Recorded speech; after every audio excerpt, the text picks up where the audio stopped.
Hello, my friend. How are you? Hi, everyone. My name is Jenny.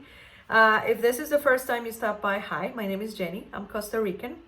I live in Stockholm, Sweden. I moved here about 9 months ago. You can see the story of why I moved here in my channel also. Then the second thing I'm going to say is I'm sorry if I don't look at the video directly. Sometimes I get very confused because I'm recording from my phone because we're very professional here. So anyways, I'm here to tell you a personal story and to tell you what I've gotten out of it. So if you can relate to life stories teaching you something, then this is the video for you. What I mean to say is, every time we go through struggle or through hard things in life, the best approach that we can take is to ask ourselves why this is happening to me. But not why as in as if talking to the universe and saying, why are you doing this to me? No. I would say the best approach would be to think what for. So if you think about what for or what you're learning from this hard experience, then your life would be much easier, I would think. So now we're going to my story and I'll tell you what I'm learning from it. So I had the most stupid accident you can ever have. And I actually have I'm still recovering from it. So I have been enduring this, but I wanted to film a video about it. I broke a toe almost 2 weeks ago.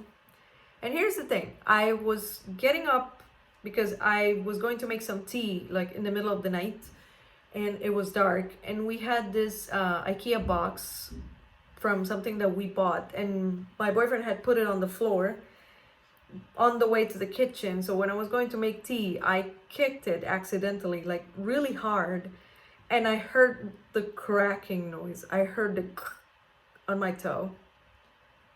And then I was able to make tea, but I couldn't put my foot on the floor, and I almost cried because it hurt so much.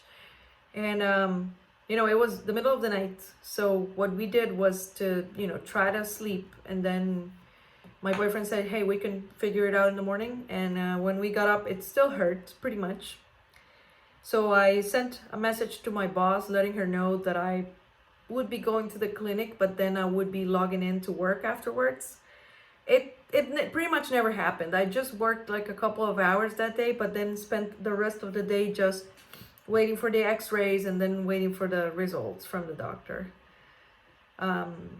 We came home for a little bit during lunchtime, so that's why I was able to work a couple hours like while my boyfriend would make lunch because I couldn't really support my foot. He had to take me on the wheelchair like everywhere on the clinic.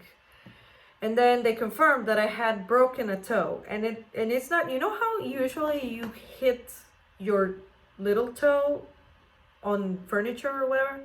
I did not break my little toe. I broke the one next. So imagine this is a foot. So the little toe, I broke this one. Like the ring finger, but on your toe. And what they did is that they put like a tape together, like a tape, a thing with Velcro that keeps the 3 toes together so that I don't move the one that is broken and it heals well. And it's been a couple weeks. I can't really do anything. I'm thankful that my job allows me to work sitting down all day, so that's a good thing. I haven't had to stop working because of it.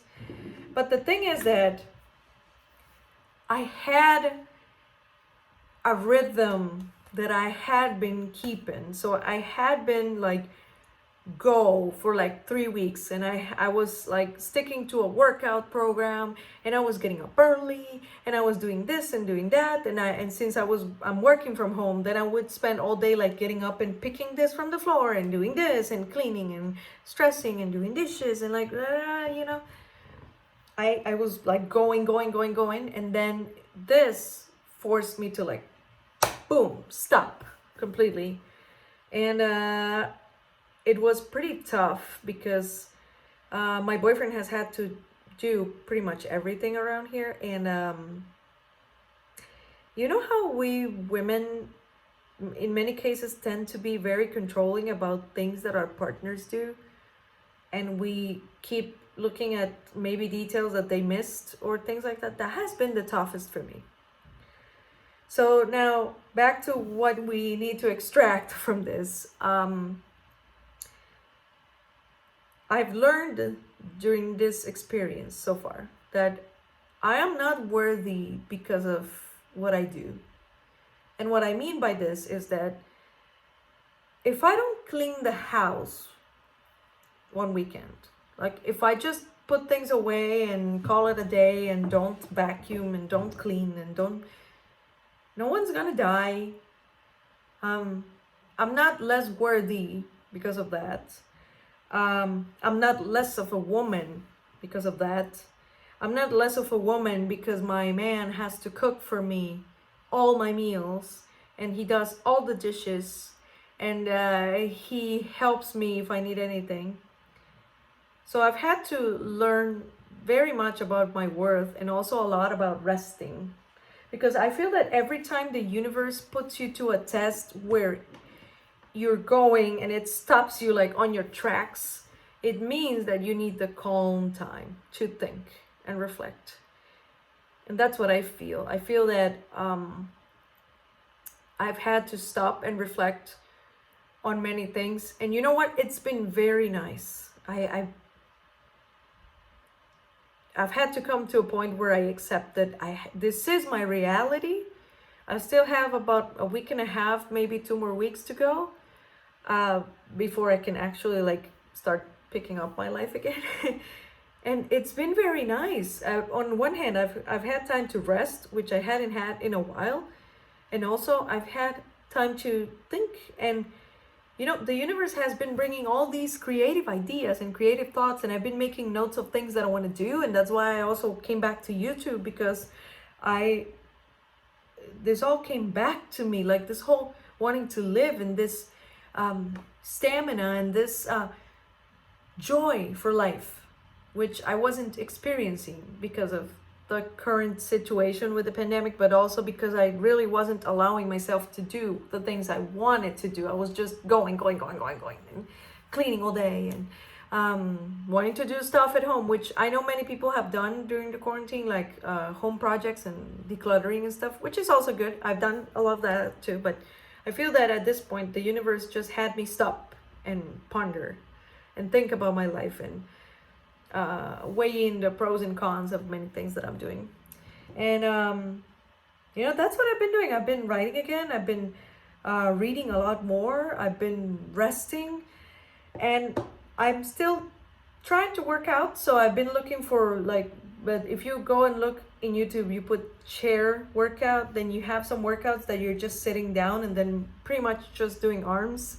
I've been doing that. That gives me like some cardio. I do sweat a little bit, so that way I feel like I'm still like exercising a little bit, but I really can't do anything. And I've been exercising my arms with bands. That's all I can do pretty much. But you know, it's been nice. I don't know how much longer it's going to be. I know my boyfriend is exhausted, so my plan is to make it up to him when I'm good. I might give him some time to recover as well. So I will just do everything around here and I'll let him rest fully so that he recovers. But I don't know when that's gonna be. I don't know when I'll recover from this. But I wanted to bring you this message to tell you that anything that happens in your life, no matter what it is, and no matter how tough, and you know, you might be saying, Jenny, you know, you're talking about something that is not that horrible.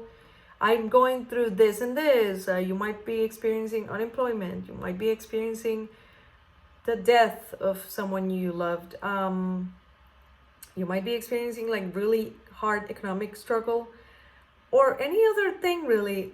I'm not dismissing, I'm not trying to simplify whatever you're going through because it's your experience, it's you. I'm just saying that if we try as hard as we can to extract a learning from whatever is going on. And it might not come to you immediately. It might take a while because it might take you some time to process and then figure out what you were supposed to learn from this. But when it comes, then it'll help you find purpose on anything in your life. And I used to be one of those people that would say, oh no, this is just me. I have such bad luck and everything happens to me because everything happens to me and I have bad luck and the world is against me and nobody loves me. I'm la la la la la la. But then I realized that by saying that I wasn't doing any good and I was actually hurting myself more than anyone. Because I was attracting only bad stuff. But even if you consciously work on manifestation, which I'm sure many or most of you already know what I'm talking about, bad things can still happen to you because that's life. But the thing is that if you actually see them as a learning opportunity, when you get to the point where you process your issue and then you realize the learning, then this is something you can give to the world. And this is part of why I'm also writing a book, because I'm wanting to give a learning experience from anything that I went through, and maybe someone won't feel the way I felt. Anyway, so yeah, that's my message today. I hope this resonates. If not, let me know. I'm always open to discuss in the comments and talk about what your perspective is on what I talked about. I like this to be like a discussion forum.